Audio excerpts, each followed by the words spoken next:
신혼부부들의 로망이 아들 하나 딸 하나 아니겠습니까? 네. 저도 조만간 들어갑니다. 네, 뭐 서경석 씨 몸을 보면 네, 어서 빨리. 네, 근데 저는 걱정이 되는 게 그 아이가 서경석 씨 코를 닮으면 어떡하죠? 네, 제가 다 걱정이네요. 자, 이렇듯 스타 2세에 대한 관심은 언제나 뜨거운데요. 그래서 궁금한 밤에서 스타에게 물어봤습니다. 가장 우월한 유전자를 물려받은 스타 2세는 과연 누굴까요? 참고로 조영구 씨는 아닙니다. 네, 얼마 전 결혼한 가수 조성모 씨가 소속사로부터 약 30억 원대 피소를 당해 충격을 주고 있습니다. 과연 어떻게 된 일일까요? 얼마 전 결혼을 한 가수 조성모 씨가 소속사로부터 거액의 손해배상 소송을 당했습니다. 소장이 접수된 건 지난주 목요일. 호가가 30억 원이라고 돼 있네요. 당사자 S플러스 엔터테인먼트, 피고가 조성모라고 돼 있네요. 조성모 씨가 계약을 위반했다는 소속사. 하지만 전혀 다른 주장을 하고 있는 조성모 씨. 대체 이들 사이에선 무슨 일이 있었던 것일까요? 지난 화요일 소송을 제기한 소속사를 찾아가 봤는데요. 네, 안녕하세요. 저희 SBS 한밤의 TV였는데요. 그쪽 관련 담당자분들은 다 안 계시거든요. 신고합니다! 조성모 씨는 지난 2008년 소집 해제 후 2009년 말 현재 소속사와 10억 원의 전속 계약을 맺고 활동을 해오던 중이었습니다. 그런데 지난해 말부터 소속사의 동의도 없이 혼자서 마음대로 활동을 했고 그래서 소송을 하게 됐다는 것이 소속사 측의 주장. 소속사의 이익을 침해했다. 그렇기 때문에 이에 대한 손해배상액으로 전속계약금 10억 원, 선금 지급했던 10억 원 3배에 해당하는 30억 원을 물어내라. 이런 내용을 담고 있고요.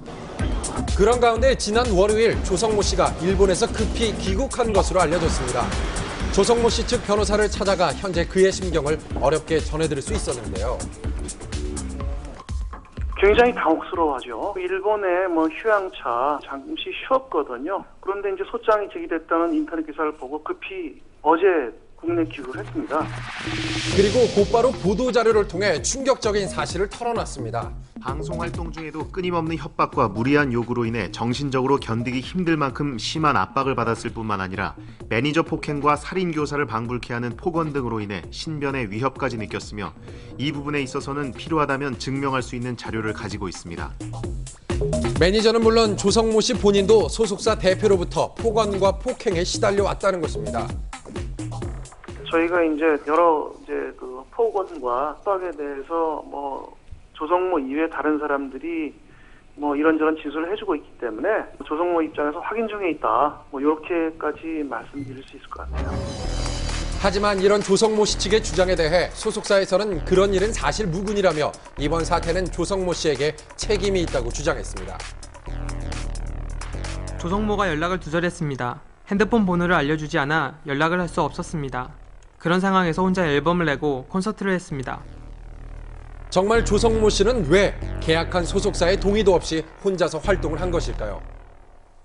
지난 8월 발매한 밋브레이브 활동 도중 매니저를 해고하고 물품과 차량을 압수하는 등 결국 9월 초 S플러스로부터 일방적으로 활동 중지 및 활동비 지원 정지 통보를 받았습니다. 조성모 씨가 나쁜 남자가 되어 돌아왔습니다. 이미 이즈음부터 소속사와의 사이가 좋지 않았고 먼저 지원을 끊었기 때문에 혼자서 활동할 수밖에 없었다는 것입니다.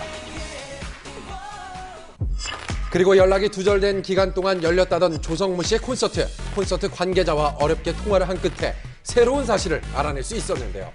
공연을 진행하다 보니까 이게 11월 달인가 12월 달 돼가지고 그 본부장하고 얘가 연락이 중간에 끊긴 적이 있었어요. 그래가지고 무슨 일인가 했더니 여기 조성모 씨 사무실이라고 해가지고 연락 계속 됐었어요. 그렇게 해가지고. 소속사를 통해 조성모 씨와 연락을 계속했었다는 콘서트 관계자의 증언. 그러면서 조성모 씨 측은 연락 두절이라는 소속사 측의 주장은 틀렸다고 했습니다. 그리고 사실 작년 말부터 계약 종료 시점에 대해 양측이 계속 협의 중에 있었다는 것입니다. 다른 건 몰라도 그런 건 절대 아니죠. 변호인들끼리 얘기가 진행되고 있었는데 연락이 안 됐다니요. 그건 말이 안 되는 거죠. 결별 과정 중 불거진 30억 원대 소송, 결국 결별로 갈 것이라는 관측이 지배적인 가운데 앞으로의 상황은 좀 더 지켜봐야 할 것 같습니다. 정말 우리 아들도 너무 사랑스럽고 사실 우리 큰애가 사실은 끼가 있어요. 시키려고 그랬는데 얘네들이 나만큼 미모가 안 되는지 안 됐어.